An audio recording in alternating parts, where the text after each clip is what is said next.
नमस्कार, मैं हूं पवन त्यागी। दिल्ली के मुख्यमंत्री अरविंद केजरीवाल ईडी की कस्टडी में हैं और अब 28 मार्च तक वो ईडी की गिरफ्त में रहेंगे। ईडी अब उनसे पूछताछ करेगी और दिल्ली शराब घोटाले का पूरा जो कच्चा चिट्ठा ईडी के पास है, कोर्ट में वो बता ही चुकी कि ये ही केजरीवाल है जो मास्टरमाइंड है इस सारे घोटाले का। मनीष सिसोदिया, संजय सिंह, बाकी जो लोग जेल के अंदर बंद हैं वो तो केवल प्यादे भर हैं। अरविंद केजरीवाल को अब तक गिरफ्तार क्यों नहीं किया, ये अरविंद केजरीवाल के वकील ने कोर्ट में पूछा और कहा साहब नाम तो आज तक है ही नहीं। तो आपको यह सुनकर आश्चर्य लगा होगा कि केजरीवाल को जब ईडी ने गिरफ्तार किया तो ये भागे भागे सुप्रीम कोर्ट पहुंचे थे। रात में ही सुनवाई की इन्होंने बात की थी और पूरे आम आदमी पार्टी के कार्यकर्ता, मंत्री, आतिशी सब लोग कह रहे थे देखो जी सुप्रीम कोर्ट अब हमारे साथ न्याय करेगा। सीजेआई डीवाई चंद्रचूड़ से रिक्वेस्ट कर रहे थे सोशल मीडिया के सहारे, अब आप ही का भरोसा है। तो निश्चित जान लीजिए डीवाई चंद्रचूड़ जो इनको लग रहा है कि वो इनका फेवर कर देंगे क्योंकि वो वामपंथी विचारधारा के हैं। जज कभी भी किसी विचारधारा का नहीं होता।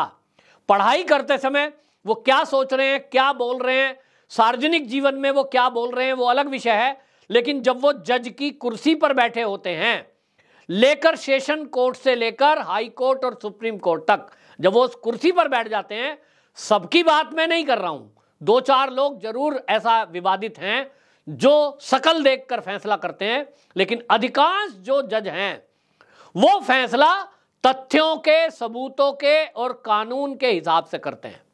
तो सीजेआई की कोर्ट में आम आदमी पार्टी पहुंची, लेकिन इनको झटका लगा और सारा देश ये जानकर चौंक गया कि अरविंद केजरीवाल के जो वकील सुप्रीम कोर्ट में भागे भागे गए थे कि जाते ही वहां से बेल के ऑर्डर हो जाएंगे और ईडी केजरीवाल को एक झटके में छोड़ देगी, वो सब चौंक गए जानकर कि केजरीवाल की जो एप्लीकेशन सुप्रीम कोर्ट में लगाई गई थी वो वहां से वापस ले ली।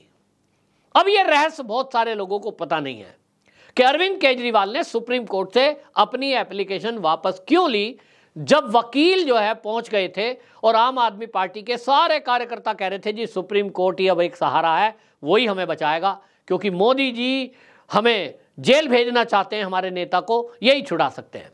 तो आप जान लीजिए कि सुप्रीम कोर्ट में भी अब यह पता लग चुका कि यह भ्रष्टाचार हुआ है और अरविंद केजरीवाल के खिलाफ ईडी के पास जो सबूत हैं उसके आधार पर इनको भी पता है, वकीलों को, कि अरविंद केजरीवाल को बचाया नहीं जा सकता।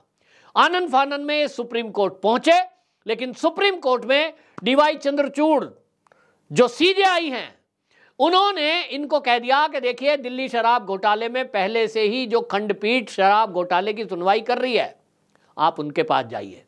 इनको उम्मीद थी कि जो सीजेआई हैं वो अलग से कोई पीठ बना देंगे, अलग से किसी जज की कोर्ट में भेज देंगे या खुद सुनेंगे और इनको राहत दे देंगे। ये भूल गए कि डीवाई चंद्रचूड़ केंद्र सरकार से कुछ भी विचार विमर्श करने में विचारों के मतभेद हो सकते हैं। कई मुद्दों पर आपने देखा है कि केंद्र के फैसलों को भी कोर्ट ने पलटा है, लेकिन ये भूल गए कि वो जज हैं और वो सारे तथ्यों को देखने के बावजूद भी आंख मूंद कर कोई भी निर्णय नहीं दे सकते। और इसलिए डीवाई चंद्रचूड़ ने वो फैसला जो ये लेकर पहुंचे थे एप्लीकेशन के हमारी सुनवाई कर दो, उन्होंने कह दिया कि देखिए इसमें जो है कौन सुनेगा, तो जस्टिस संजीव खन्ना उनकी खंडपीठ सुनेगी। उनकी अध्यक्षता में 3 जजों की जो पीठ है वो इसको सुनवाई करेगी। वो 3 जज कौन से थे? वो 3 जज थे justice Sanjiv Khanna, justice M Sundresh और जस्टिस बेला त्रिवेदी।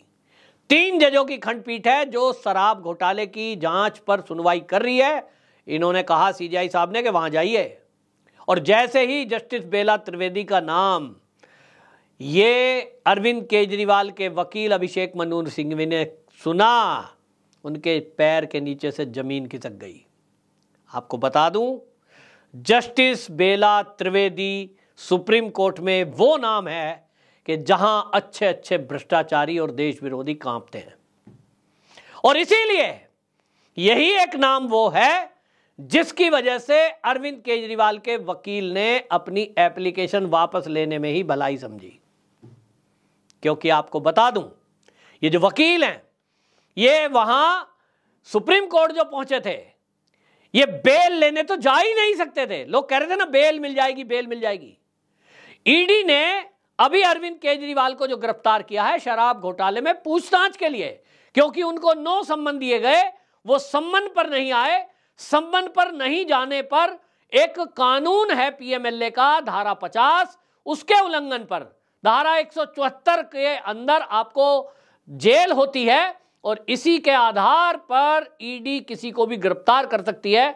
तो गिरफ्तारी हुई है, आपको जो सम्मन दिए थे केजरीवाल को उसको इग्नोर करने के लिए।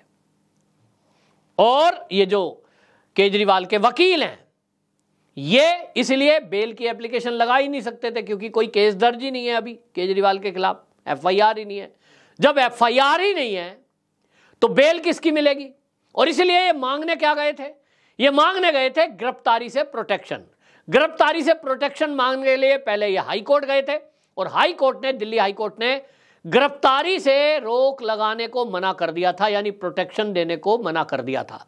वहां से जब रिजेक्ट हो गई एप्लीकेशन तो इनको लगा सुप्रीम कोर्ट प्रोटेक्शन दे देगा, लेकिन सुप्रीम कोर्ट में सीजेआई साहब इस केस को सुन ही नहीं सकते थे क्योंकि अभिषेक मनु सिंघवी और देश के जो सीजेआई हैं डीवाई चंद्रचूड़, आप में से बहुत कम लोगों को पता होगा कि वो एक साथ पढ़े हैं और मित्रता होने के कारण बहुत बार ये रूल है, हालांकि रूल नहीं है लेकिन एक कर्सी है कि भाई हम अगर आपस में परिचित हैं तो हम एक दूसरे के सामने नहीं जाएंगे। ऐसे कई बार कई वकीलों ने इस तरह की सुनवाई को टाला है, जज साहबों ने उसको ट्रांसफर किया है।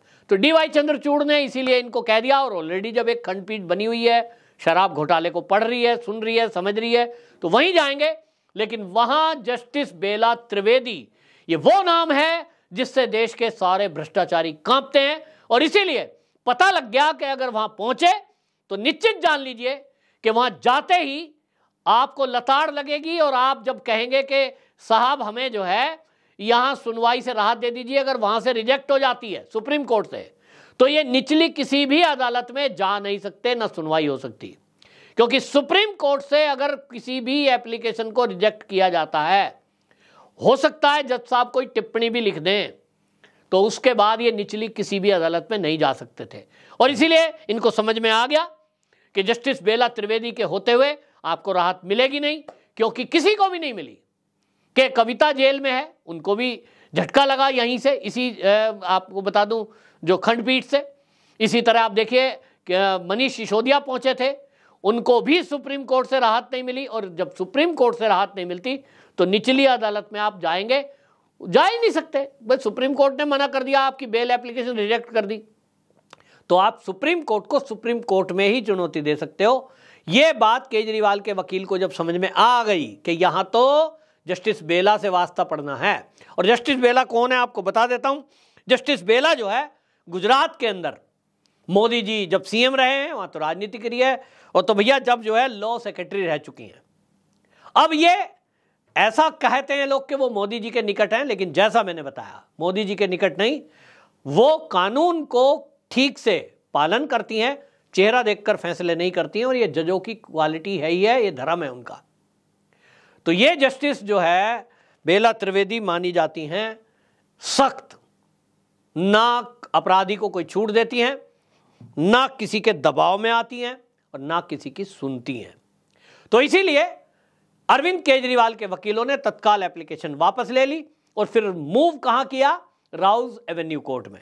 राउज एवेन्यू कोर्ट में पहुंचे तो वहां भी इन्होंने, आप देखें पूरी दलील अगर आप पढ़ेंगे तो जो अभिषेक मनु सिंघवी हैं उन्होंने एक भी बार राउज एवेन्यू कोर्ट में यह नहीं कहा कि हमारा केजरीवाल मेरा मुवक्किल निर्दोष है।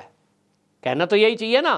अगर केजरीवाल, उसके मंत्री, उनकी पत्नी सुनीता केजरीवाल ये कह रही है कि अरविंद केजरीवाल निर्दोष है, बीजेपी उनको डर गई है, चुनाव में डर गई है इसलिए जेल में डाल रही है, तो वकील की एप्लीकेशन पे उनको लिखना चाहिए कि मेरा मुवक्किल अरविंद केजरीवाल निर्दोष है। ये नहीं लिखा। निर्दोष के बारे में कोई शब्द नहीं है। क्या लिख रहे हैं? हमारे मुवक्किल अरविंद केजरीवाल को ईडी ने गिरफ्तार किया है, ये अवैध है, गैर कानूनी है, नियम ठीक नहीं है। क्योंकि सीएम है, क्योंकि साहब रात हो गई थी, क्योंकि साहब पूछताछ नहीं करी, हमें तो पूछताछ के लिए कह रहे थे। यानी ऊट पटांग दलीलें दी जा रही हैं कि नियम ठीक नहीं है, ईडी ने गिरफ्तार ऐसे नहीं किया, वैसे नहीं किया। लेकिन सीधी बात, अगर ये सुप्रीम कोर्ट में अगर अरविंद केजरीवाल निर्दोष हैं तो क्यों नहीं दावे के साथ ये सुप्रीम कोर्ट में जाएं और वहां कहें कि अरविंद केजरीवाल दिल्ली शराब घोटाले से उनका कोई लेना देना नहीं है और वो निर्दोष हैं और उनको ईडी ने मोदी के दबाव में हमें चुनाव में हराने के लिए गिरफ्तार किया है। जज साहब हमारे साथ न्याय करें। यह लाइन लिखकर मैं चैलेंज कह रहा हूं कि अरविंद केजरीवाल का वकील, यह चुनौती दे रहा हूं मैं कि वो लिख के जाएं ये लाइन और सुप्रीम कोर्ट में डालें कि मेरा मुवक्किल अरविंद केजरीवाल दिल्ली शराब घोटाले में निर्दोष है, उनका कोई मैटर नहीं है और उनको मोदी ने या राजनीति के कारण उनको दबाव में ईडी ने गिरफ्तार किया है। जज साहब इस पर फैसला दीजिए। आप देखना, मेरी बात नोट कर लो, कोई वकील अरविंद केजरीवाल को निर्दोष बताते हुए सुप्रीम कोर्ट नहीं जाएगा। निचली अदालत में दबाव बनाएंगे, वहां भी राहत मिलती है कि नहीं, अब देखने की बात होगी। लेकिन इतना तय है कि सुप्रीम कोर्ट से ये भाग गए क्योंकि इनको पता था कि ईडी के पास इस तरह के सबूत हैं। और अब तो एक नया अपराध कर दिया है अरविंद केजरीवाल ने, वो है ईडी के अधिकारियों की जासूसी। एक के बाद एक अब इतने केस खुलेंगे कि अरविंद केजरीवाल, मेरी बात आज आप नोट कर लीजिए, आजीवन अरविंद केजरीवाल जेल में रहेंगे क्योंकि इनके ऊपर राष्ट्रद्रोह की धाराओं में भी केस चलने वाले हैं। कई ऐसी बातें कर दी हैं अरविंद केजरीवाल ने जो राष्ट्रद्रोह की श्रेणी में आती हैं। इसमें कई बड़े राज खुलने वाले हैं, धीरे धीरे देखती है होता है क्या। लेकिन आज तो इतना ही है कि अरविंद केजरीवाल को अब समझ में आएगा कि अनपढ़ राजा पढ़े लिखे से कितना अच्छा होता है, क्योंकि वो चरित्रवान है, वो ईमानदार है और वो भ्रष्ट नहीं है। भ्रष्टाचार करोगे तो आप कितने भी पढ़े लिखे क्यों ना हो, एक ना एक दिन कानून के शिकंजे में आओगे और सजा भुगतनी पड़ेगी। आपकी क्या राय है, कमेंट बॉक्स में जरूर बताएं। वंदे मातरम।